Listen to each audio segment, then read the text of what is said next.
Congress doesn't want to make choices. Man, they do not. They want to be streamers. Congress wants to be live streamers. Congress wants to be live streamers. They do not want to go in there and make complicated, difficult, line-by-line budgets. Conservatives have already written a climate plan for Trump's second term. And I said, well, that's cool. You know what? I actually like this idea. This is a good idea. They wrote down the plans and policies they would like for him to carry out. This is great news. Usually, when conservatives talk about a thing, it's a nothing. They usually scream about wokeism, which isn't a policy. They scream about the transes, which isn't a policy.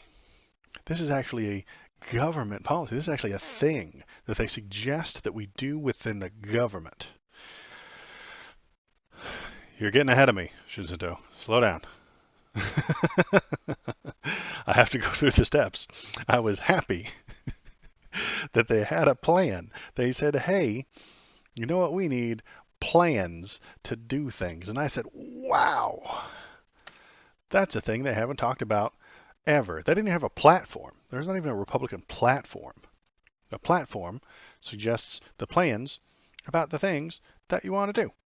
A party platform is a party program or party manifesto is a formal set of principal goals in which they are supported by the political party. So like a list of goals that they'd like to accomplish. The Republican Party does not have a platform anymore. They got rid of it. They used to have one, and they used to vote on it. They used to come to an idea of what they would like to do in their platform. They abandoned all that because they don't need it anymore. That's not what they're about anymore. The GOP won't introduce a new party platform for 2020. So 4 years ago, they abandoned this idea of having a plan. And so when I saw this headline, I said, oh good, at least we have something to look at and look forward to and think about. This is fun. Hundreds of conservative operatives outlined a plan that Donald Trump or any Republican could use to purge climate action from the federal government. So the plan is to burn it all down, as you suggested. Yes. Let's see. Conservative groups have crafted a plan for demolishing the federal government's efforts to counter climate change, and it wouldn't stop with President Joe Biden's policies. The 920-page blueprint, we'll get to that, whose hundreds of authors, we'll get to that too, would slash environmental agencies' budgets or oust deep state employees. Oh yeah. Called Project 2025. It would block the expansion of the electrical grid for wind and solar energy. Just, if you're putting wind and solar on there, no. No thanks. Don't need it. Get out. It would slash funding for the EPA, Environmental Justice Office, shutter the Energy Department's renewable energy offices because we don't need renewables. Get out. We don't want it. It would prevent states from adopting California's car pollution standards. So California did it. You're not allowed to do it. No. States' rights, fuck you. You don't get to do this. We don't like it. You don't get to do it. And delegate more regulation of polluting industries to Republican state officials. So instead of the federal government telling companies they cannot pollute, it would be left to state officials, which are usually Republican. And they would choose to allow pollution because that's what they like. If enacted, it could decimate the federal government's climate work, stymie the transition to clean energy, and shift agencies toward nurturing the fossil fuel industry rather than regulating it. It's designed to be implemented on the first day of Republican presidency. Project 2025 is not a white paper. We are not tinkering at the edges. We are writing a battle plan, and we are marshaling our forces, says Paul Dans, director of the 2025 project at Heritage Foundation. There you go, Heritage Foundation, filled with absolute authoritarian white nationalists, which compiled the plan and the roadmap for the first 180 days of the GOP administration. Never before has the whole conservative movement banded together to systematically prepare to take power day one and deconstruct the administrative state. That's some spooky shit right there. Never before has the whole conservative movement banded together to systematically prepare to take power day one and deconstruct the administrative state. That is some strong language from a probably very terrible person. All right, so then I started poking around on the internet to find out what this Project 25 thing is. It's not big news, but it's like sneaky under the current news that has been cruising around lately. And then I went looking for it, tried to find it. They tried to sell it to me in a book. No thanks. I'm not going to pay Republicans to see their battle plans, you know. So I went and I found it online because, yeah, duh, everything's online. So this totally legal, totally allowed, totally cool uh, battle plan.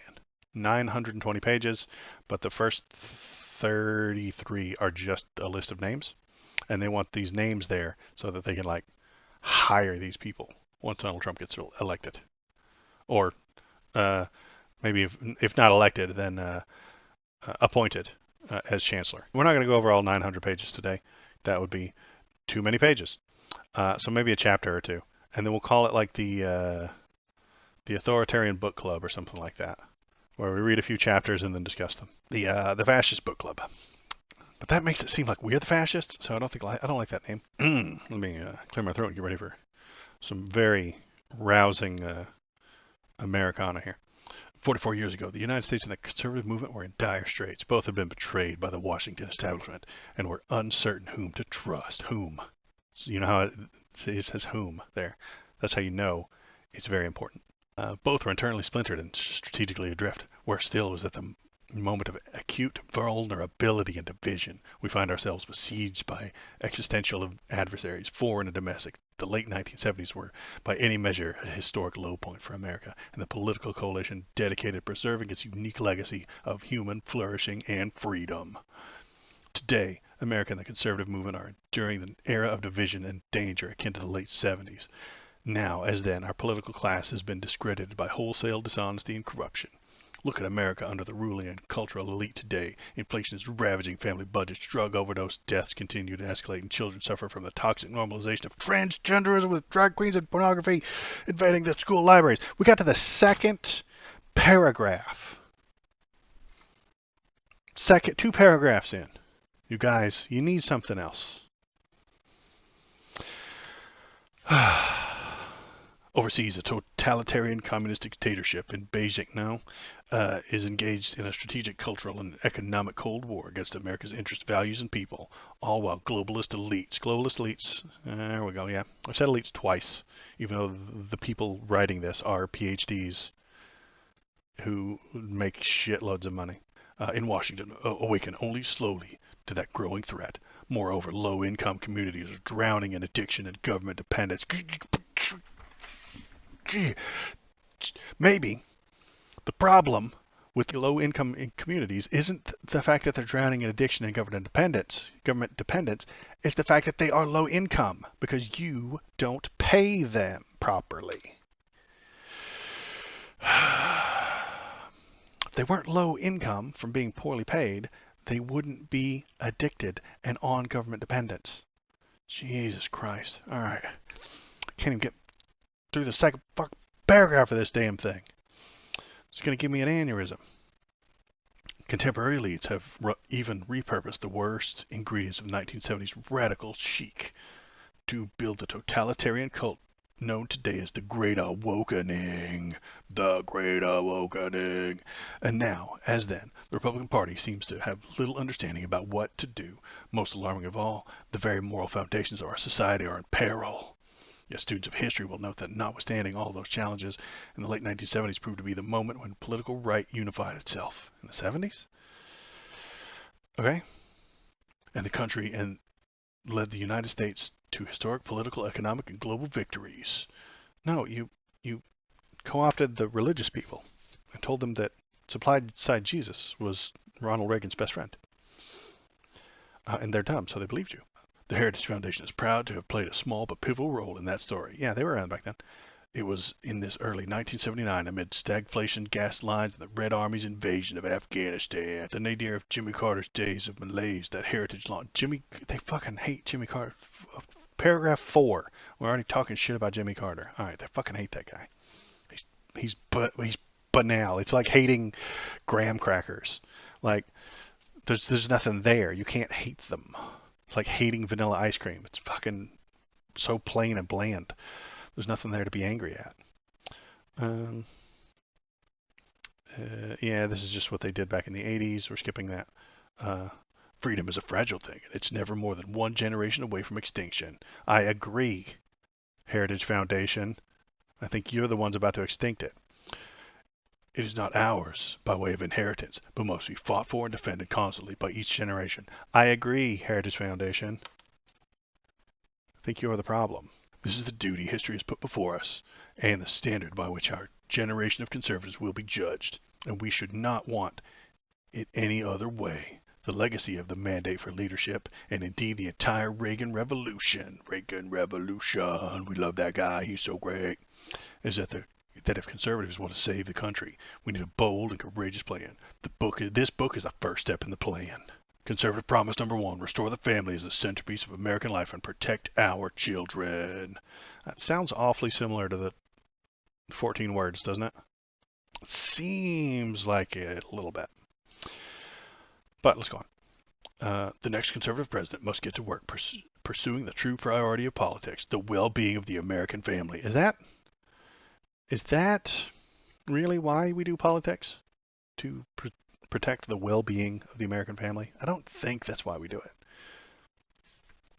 Politics is applied ethics. You can have an ethics system that's based on the family, that's fine, but that doesn't mean it's the only thing that exists. In many ways, the entire point of centralizing political power is to subvert the family. What? In many ways, the entire point of centralizing political power is to subvert the family. Its purpose is to replace people's natural loves and loyalties with unnatural ones. You see this in popular left-wing aphorism. Government is simply the name we give to the things we choose to do together. That's a great statement. That is a literal great statement. I love that sentence. Government is simply the name we give to the things we choose to do together. Yes. But in real life, most of the things people do together have nothing to do with the government. They're not talking about hanging out and going to the movies and watching Barbie. They're talking about coming together to solve a problem, something that everybody needs. Building roads, that's what they're talking about. You fucking cretins. These are the mediating institutions that serve as the building blocks of any healthy society. Marriage, family, work, church, school, volunteering. Those are the things you need. Those are the things you have to have. Okay. According to them, healthy society requires marriage, family, work, church, school, volunteering. Only those. Everything else is divergent and degenerate. Yeah, there you go. If you're not one of those things, you're degenerate. The name real people give to these things we do together is community, not government. That's the same thing. They're shockingly similar. Our lives are full of interwoven, overlapping communities, and our individual and collective happiness depends upon them. But the most important community in each of our lives and the life of the nation is the family. Today, the American family is in crisis. 40% of all children are born to unmarried mothers. Oh no! Including more than 70% of black children. There is no government program that can replace the hole in a child's soul, cut out by the absence of a father. Fatherlessness is one of the principal sources of American poverty, crime, mental illness, teen suicide, substance abuse, rejection of the church, and high school dropouts. I'm glad rejection of the church got squeezed in there. Somebody squeezed that one in there. Hey, those people without fathers, they don't come to church because they got shit to do. So many of the problems government programs are designed to solve, but can't, are ultimately problems created by the crisis of marriage and the family. The world has never seen a thriving, healthy, free, and prosperous society where most children grow up without their married parents. The world has never seen a thriving, healthy, free, and prosperous society. Fuck out of here, you fucking... God. Jesus, you're stupid. All right. If the current trends continue, we are heading towards a social implosion. No, it'll just change, man. Society changes all the time. Don't be afraid of it. Stop being so scared. Today, the left is threatening the tax-exempt status of churches and charities that reject woke progressivism. We're gonna need the emo Satanist Waldo emote today. We're gonna need it because I'm gonna get it a lot. The left is threatening the tax-exempt status of churches. Yeah, because they're criminals. They're stealing money. And charities that reject woke progressivism. They're harming the country, and they're taking money and not paying taxes. Yes, that is bad. They will soon turn to Christian schools and clubs with the same totalitarian intent. Good. Fuck you. The next conservative president must take the institutions of American civil society hard targets for woke culture warriors. This starts with deleting the terms sexual orientation and gender identity. What? He's going to delete the words from where?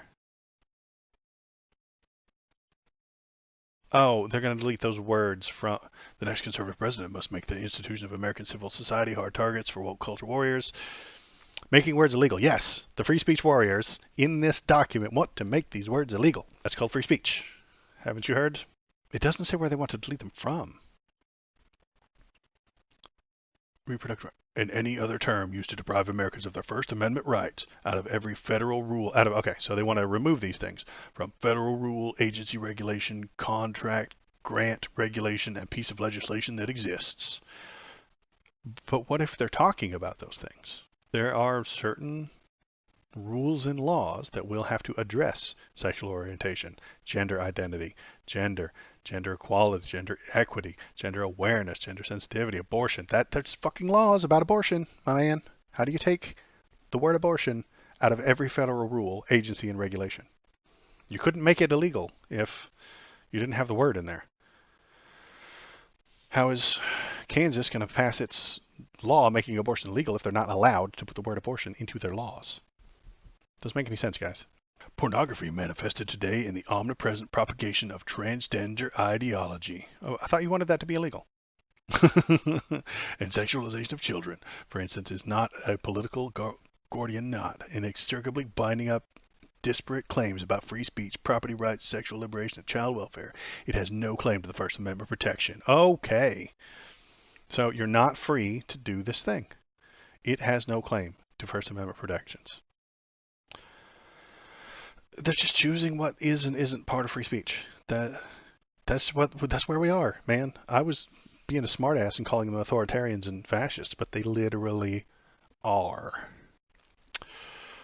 Its purveyors are child predators and misogynistic exploiters of women.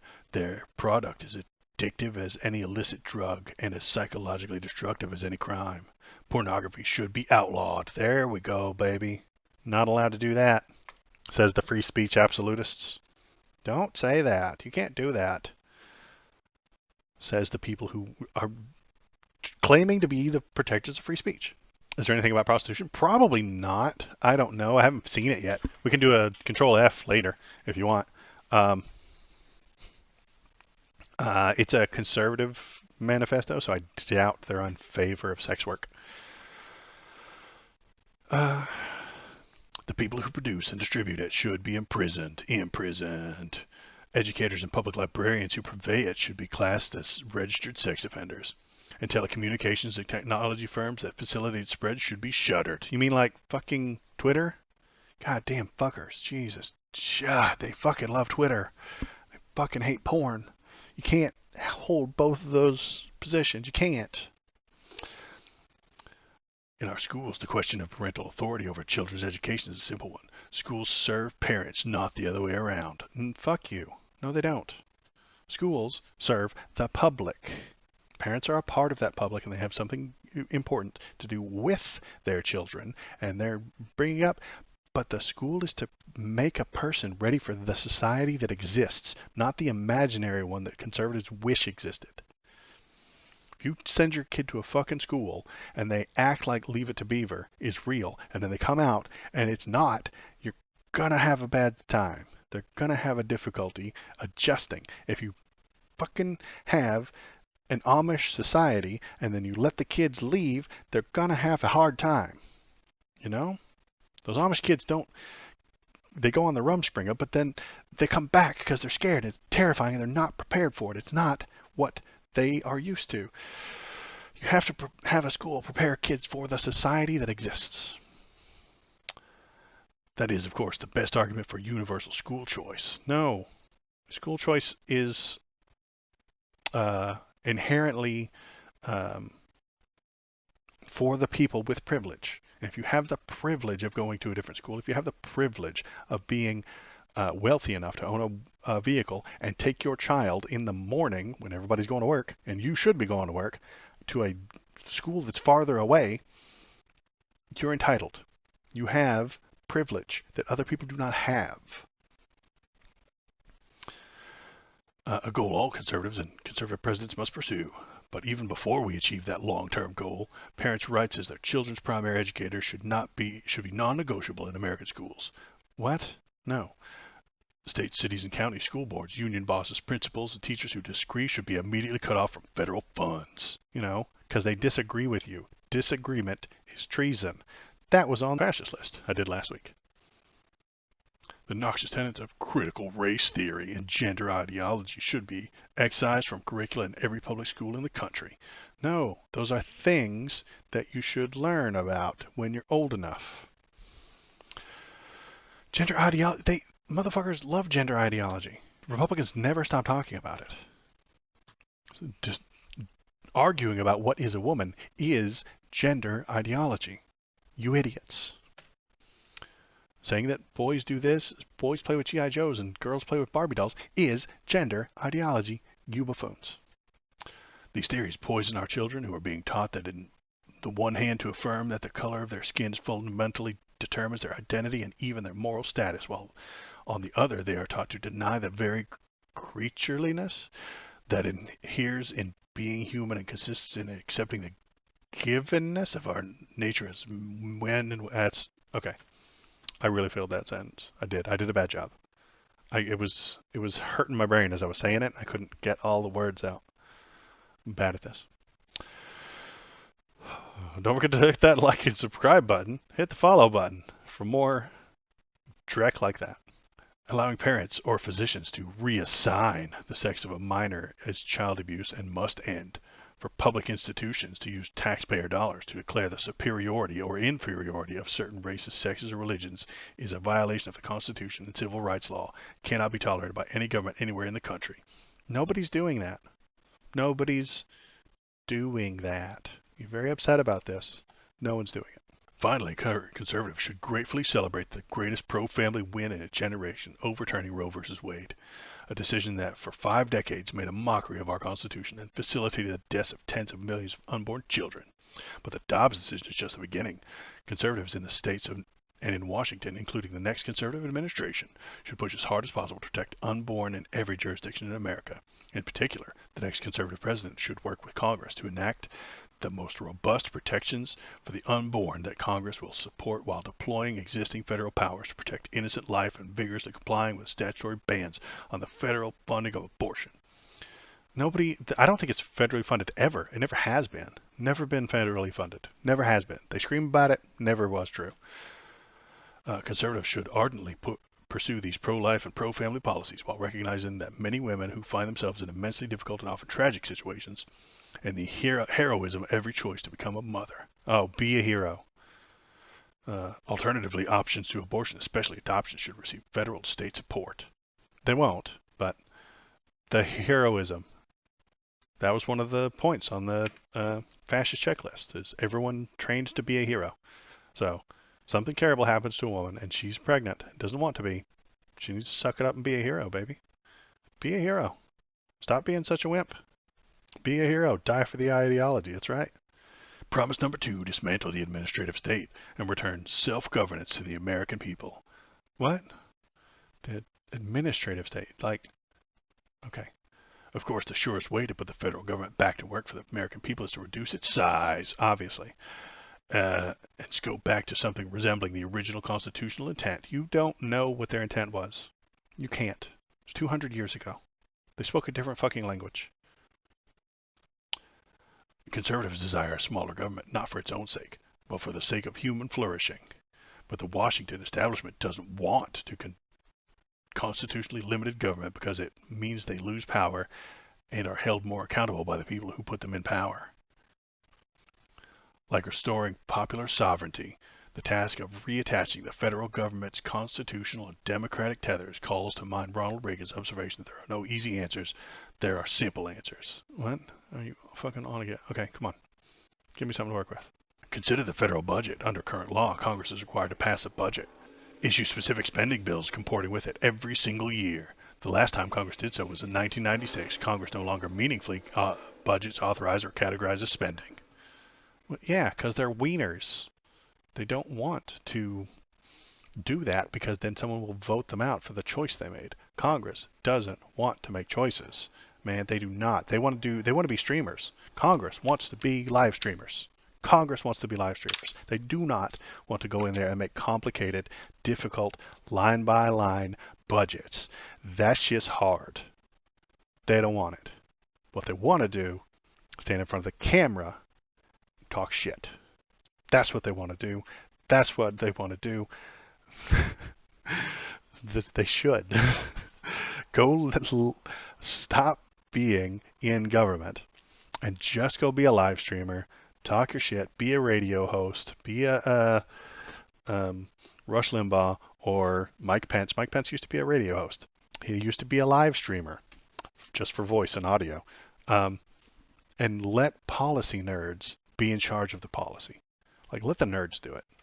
I bet if we passed a absolute law that said congressmen, senators are not allowed on TV anymore, they'd all quit.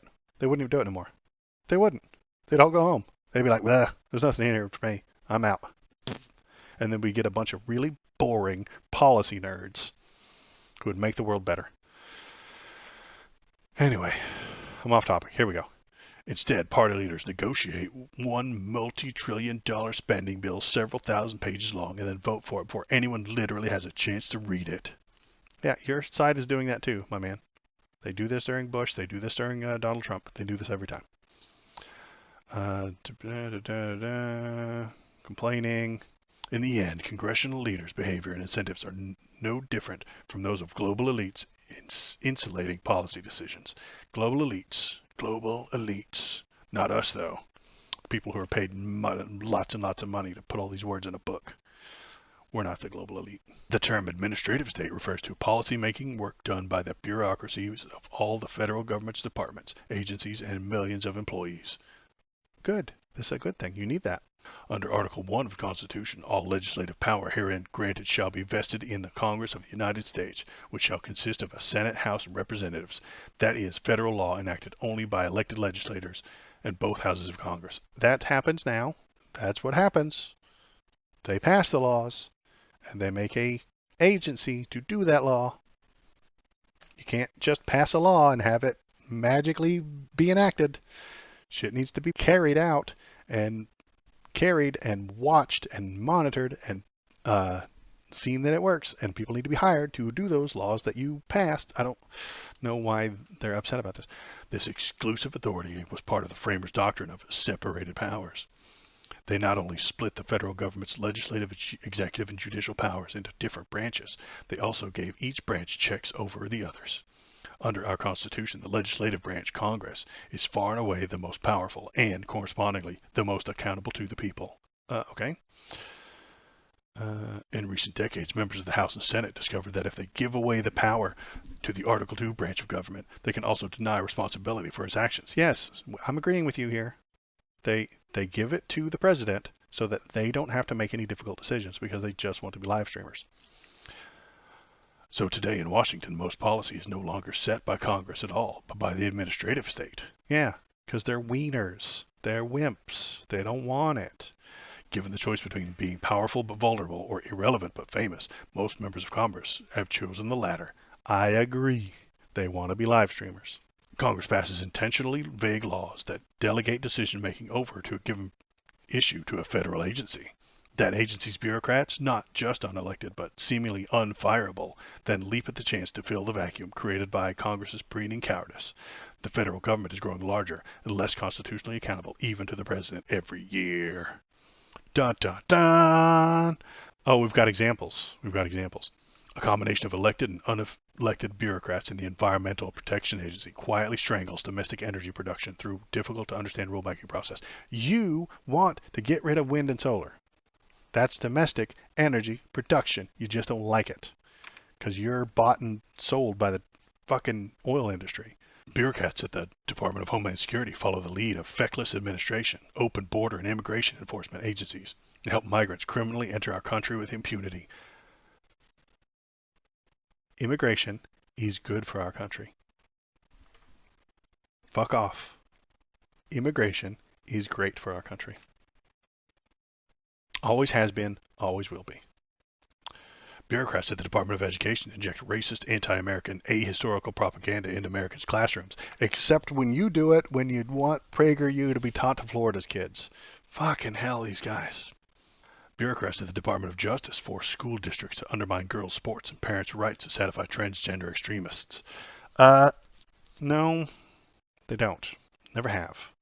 It's a very tiny, not important issue at all, but it is a foot that Republicans can get in the door to complain about the transgender people. Woke bureaucrats at the Pentagon force troops to attend training seminars about white privilege. If it's harming your troops, then yes. If they need to be educated on that, then yes, you give them training. That's how it works. Bureaucrats at the State Department infuse U.S. foreign aid programs with woke extremism about intersectionality and abortion. That's just spreading good policy around the world. That sounds fine. Let's be clear, the most egregious regulations promulgated by the current administration come from one place, the Oval Office. The president cannot hide behind the agencies, as his many executive orders make clear. His is the responsibility for the regulations that threaten America's communities, schools, and families. A conservative president must move swiftly to do away with these vast abuses of presidential power and remove the career and political bureaucrats who fuel it. The next conservative president must end the left's social experimentation with the military, restore war fighting as its sole mission, and set defeating the threat of the Chinese Communist Party as its highest priority. Removing career bureaucrats would remove a lot of Republicans too. Yes, it would. But those are the ones that get to stay. Because they have right think. Don't you know? They're thinking rightly. They're allowed to stay. You're out if you think wrong. Says the party of free speech. Yeah. The military is fine, thank you. There are recruiting issues with the military at the moment, but I'm telling you it's because American kids are too fat because they don't exercise. Also, they don't accept anybody who's smoked weed or done drugs, which all kids do. Promise number 3, defend our nation's sovereignty, borders, and bounty against global threats. We the people, all government authority derives from the consent of the people, unless they vote wrong. Unless you vote for a Democrat, then we don't. You don't get any authority. You don't get any consent. And our nation's success derives from the character of its people. The American people's right to rule ourselves is the obverse of our duty. What? We cannot outsource to others our obligation to ensure the conditions that allow our families, local communities, churches, and synagogues and neighborhoods. Oh, they threw a synagogue in there. How woke of them. Fucking woke. Woke-ass motherfuckers throwing the synagogue in there. The buck stops with each of us. So each of us must have the freedom to pursue good for ourselves and those entrusted to our care. What are we doing here? Intellectual sophistication, advanced degrees, financial success, and all other markers of the elite status have no bearing on a person's knowledge of the one thing most necessary for governance, what it means to live well. That knowledge is available to each of us, no matter how humble our backgrounds or how unpretentious our attainments. It's okay to be ignorant. There it is. It's okay to be ignorant. It's okay. You still you're allowed to be ignorant. And if you are, that's okay. You shouldn't have to listen to the people who know more than you. It is open to us to read in the book of human nature, to which we are all offered the key just by merit of our shared humanity. One of the greatest premises of American political life is that anyone who can read in that book must have their voice in deciding the course and fate of our republic. You're allowed to vote, but you can't say, I refuse to listen to people smarter than me. I refuse to listen to the experts. That's what this is. Don't listen to the experts. They don't know what they're talking about. You know what you're talking about. You, the wheat farmer from the center of the country. You know what life is about. You can't let those egghead coastal elites tell you that the uh, planet's getting hotter, you can't let them tell you that because it's not. It's not. And you know it's not. It's okay to be ignorant. Don't listen to the people with advanced degrees. Don't listen to the experts. That's why today's progressive leftist so cavalierly supports the open borders despite its lawless humanitarian crisis and their policy created along America's southern border. Immigration is good and good for us. They seek to purge the very concept of the nation state from the American ethos. Yes, unironically, anti-border, completely. Remove them all of them. I'm coming out with strong. No more borders anywhere ever. I know it's not going to happen tomorrow, but we should be building towards it, progressing towards it. No matter how much crime increases or resources drop for schools and hospitals and wages decrease for this working class, open border activism is a classic example of what the German theological Dietrich Bonhoeffer called cheap grace. Publicly promoting one's own virtue without risking any personal inconvenience. What? I just gave you my virtue, and I'm totally willing to share country with people. Indeed, the only direct impact of our open borders and our pro-open borders elites is that the constant flow of illegal immigration suppresses the wages of their housekeepers, landscapers, and busboys. I don't have any of those. I don't have a housekeeper. I don't have a landscaper. I don't have a busboy. I don't have any money to go out and fucking eat. Cheap grace aptly describes the left's love affair with environmental extremism. Those who suffer most from the policies environmentalism would have us enact are the aged, poor, and vulnerable. What? It is not the political cause, but a pseudo-religion meant to baptize liberals' ruthless pursuit of absolute power in the holy water of environmental virtue. Motherfucker, everything's getting worse. It's obviously getting worse. We can all know that it's getting worse. We can look at the sea ice thing that was trending the other day that everybody's freaking out about. Regardless, we all know that things are bad. The experts have said it's bad, but you said it's okay to be ignorant. Don't listen to the experts. So maybe I don't take your opinion. At its very heart, environmental extremism is decidedly anti-human. How, motherfucker? If you keep polluting, humans can't live here. But we're the anti-humans for saying, please don't pollute. Stewardship and conservation are supplanted by population control and economic regression. What? Stewardship and conservation are supplanted by population control and economic regression. The left wants to control the population and the economy to prevent climate change, but the Republicans want stewardship and conservation. Except they don't do any of those things. Environmental ideologues would ban the fuels that run almost all of the world's cars, planes, factories, farms, and electrical grids. Let's transition over to something else. But you literally won't allow it. Abandoning confidence in human resilience and creativity in responding to the challenges of the future would raise impediments to the most meaningful human activities. We'll just invent our way out of it, says this insane book. We'll just invent creativity. We'll just invent something. If it gets bad enough, if climate change gets really bad, and like the smart people start to get annoyed by it, they'll just invent something. Let's invent it, and it'll be fine. Unless they don't. Man, it is fucking too late. Let's see. Communist China, Communist Party, China. These fuckers have a hard-on for China. Even before the rise of big tech, Wall Street ignored China's serial theft of American intellectual property. It outright cheered for the elimination of American manufacturing jobs. Learn to code, they would gloat. No, it is stupid to tell a coal miner in Virginia to learn to code. That is dumb. They've been doing it their entire life. They don't know how to do any better. We should put together some sort of government program that would help them transition into a different job. Truck driving and coal mining aren't exactly jobs of the future. Man, those are 18th century jobs. We should have moved beyond them, damn it. More China, more China, more China. Good Lord, these guys have a whole fucking thing. They have a whole thing. The next conservative president should go beyond merely defending America's energy interests, but go on offense, asserting them around the world. Ooh. You mean like taking over a country and taking their oil? We tried that, man. Went really, really badly. Went really badly. Goes badly every time we do it. America's vast reserves of oil and natural gas are not an environmental problem. They're just not. Fuck. Okay. Fuck. I thought they were. I really thought they were. I thought that was an issue that we were having. I thought that our use of oil and natural gas were causing um, some global climate change, but I was wrong. This guy in this book, the people that put this book together, have set it out here in black and white. America's vast reserves of oil and natural gas are not an environmental problem. They're just not. This is magical thinking. This is amazing. You can just say things, and then now they're true. This is great. This is why I call Republicans unreal, anti-reality.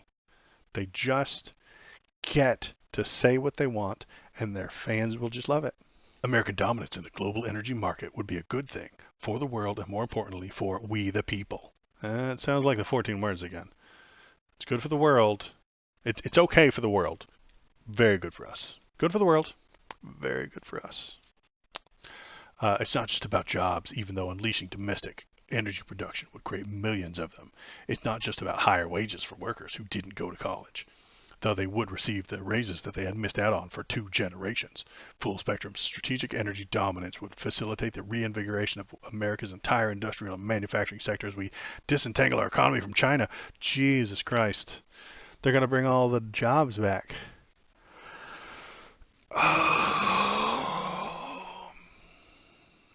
They're not going to do that. My man. Listen to me, conservatives, please. Follow me here. If the companies save money by hiring non-Americans, the companies are going to hire non-Americans. That's it. This is capitalism, the thing that you say you love. It's all that they're going to do. If it's cheaper to have an immigrant do the work, they will hire an immigrant. If it's cheaper to have Bangladesh do the work, they are going to hire Bangladeshis. And there's no conservative plan that will change that. It doesn't matter how you say it. It doesn't matter what you say. You can type the words, facilitate the reinvigoration of America's entire industrial manufacturing sector, but it's not true. It's not real. And you know it. They know it. They don't care. Just make the people think that the manufacturing jobs are coming back. Make the Americans think that the manufacturing jobs are coming back, and then they'll vote for us. The manufacturing jobs were only in America because of World War II. How does that make sense, Waldo? That doesn't make any sense at all. Of course it does. Everything in Asia and Europe that looked like a factory got fucking bombed in World War II. If it looked like it might produce products, one side or the other exploded it. They blew it up. That's what happened. It was called the World War. You know what part of the world didn't get their shit exploded? All their factories blown up? America. So in the end of the World War II, all the GIs come back. All of the cool Greatest Generation, all those soldiers come back. They kick all the women out. That's a different subject. And then they go to work in these factories. And the factories are banging out products because they've got all these hard-working, ready-to-work guys, and nobody else on the planet is producing things because they don't have factories. We sell it all to the other parts of the world. The other parts of the world build back up, build their own factories. They have no use for us anymore, and the jobs start getting cut. We don't need all these factories because the rest of the world has factories. That is never going to happen again unless we go around the world destroying all the other factories, which might be in this somewhere. We'll look for it. I'll look for it. Maybe there's a plan in here to destroy all the factories in the world except for America. I don't know. Maybe not. I hope not. Promise number 4, secure our God-given individual rights to enjoy the blessings of liberty. Oh, Jesus. Give me the emo face again. There it is. The Declaration of Independence famously asserted that the belief in America's founders that all men are created equal unless they're a slave or a woman, and endowed with the God-given rights to life, liberty, and the pursuit of happiness. Is the pursuit of happiness, that is the central to America's heroic experiment in self-government. Okay? When the founders spoke of the pursuit of happiness, what they meant might be understood today as the essence of pursuit of blessedness. Wait, you're just changing the words on me? It was pursuit of happiness. Now you're going to say it's the pursuit of blessedness. And then you're going to redefine the word blessedness to mean whatever the fuck you want. Goddamn fucking conservatives, man. That is, an individual must be free to live as his creator ordained to flourish. Okay? What? Our Constitution grants each of us the liberty to do not what we want, but what we ought. Okay? Some weird, not quite freedom there. This pursuit of the good life is found primarily in family, marriage, children, Thanksgiving dinners, and the like. Jesus Christ, boomer much? Come on. Okay, boomer. God damn. Okay, boomer. Fucking Thanksgiving dinners and marriage. Not because this motherfucker doesn't want marriage, children, Thanksgiving dinners, but he ought to have marriage, children, and Thanksgiving dinners. It's a self-report right there. Sussy Baka does a self-report. He doesn't want a wife and a marriage. God, no. He doesn't want kids and Thanksgiving dinners. Gross. Fucking gay. But he ought to do them. So, that's what he does. Think of dedicated teachers or healthcare professionals you know, entrepreneurs or plumbers throwing themselves into their businesses. Anyone who sees a job well done as a personal reward. Religious devotion and spirituality are the greatest source of happiness around the world. Except, we have to hit the fucking emo Waldo button again. Still others find themselves happiest in their local voluntary communities, have friends in the neighborhood, or their civic or charitable work. The American Republic was founded on principles prioritizing and maximizing individuals' rights to live their best life or to enjoy what the framers called the blessings of liberty. Okay, great. Some of the people will choose to transition to another gender. Some of those people will choose the freedom to not get married, to become an expert in a field, and then tell other people how maybe we're poisoning the planet with carbon. Yeah, they're free to live the life that we tell you is correct. What ought to be. Not what you want, what ought. And they're going to tell you what ought. It's this radical equality, liberty for all, not just for rights, but for authority, that the rich and powerful have hated about democracy in America since 1776. Yeah, buddy, yeah, that's it. The rich and powerful, they sure do hate all that fucking freedom. They sure do hate it. Sure do hate that liberty. They resent Americans' audacity in insisting that we don't need them to tell us how to live. It's in this inalienable right of self-direction of each person's opportunity to direct himself or herself and his or her community to the good of that of the ruling class disdains. Jesus Christ. With the Declaration and Constitution, our nation's founders handed us the means with which to preserve this right. Abraham Lincoln wrote in the Declaration, as an apple of gold in a silver frame, the Constitution. So must the next conservative president look at these documents when the elites mount their next assault on liberty. Like when the elites tried to overthrow an election in 2020? Is that what you're talking about? The assault on liberty? That the elite college-educated wokelets did on January 6th when they assaulted the government? Maybe you are the thing you complain about. Republicans, you are the thing you complain about. Oh, socialism, here we go. The United States remains the most innovative and upwardly mobile society in the world. Government should stop trying to substitute its own preferences for those of the people. And the next conservative president should champion the dynamic genius of free enterprise against the grim miseries of elite-directed socialism. Free market will set you free. Except we've already had that. And it's created the elites that you don't like.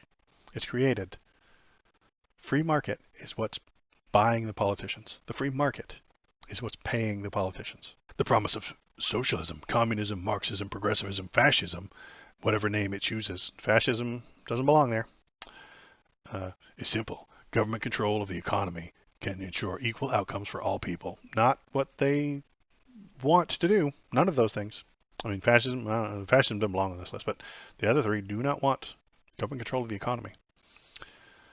The problem is that it has never done so. There is no such thing as the government. Wait, what? There are just people who work for the government and wield its power, and who, at almost every opportunity, wield it to serve themselves first and everyone else at a distant second. This is not a failing of one nation or socialist party, but inherent in human nature. Doesn't that apply to the person writing this book? They will wield their power to serve themselves first, according to this book. Okay, here we go. COVID.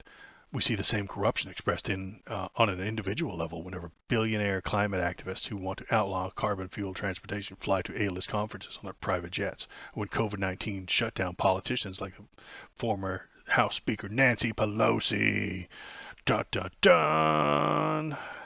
And California Governor Gavin Newsom were caught in their hair salon or dining at fancy restaurants after moralizing about how everyone else must stay home and go forth such luxuries during the pandemic.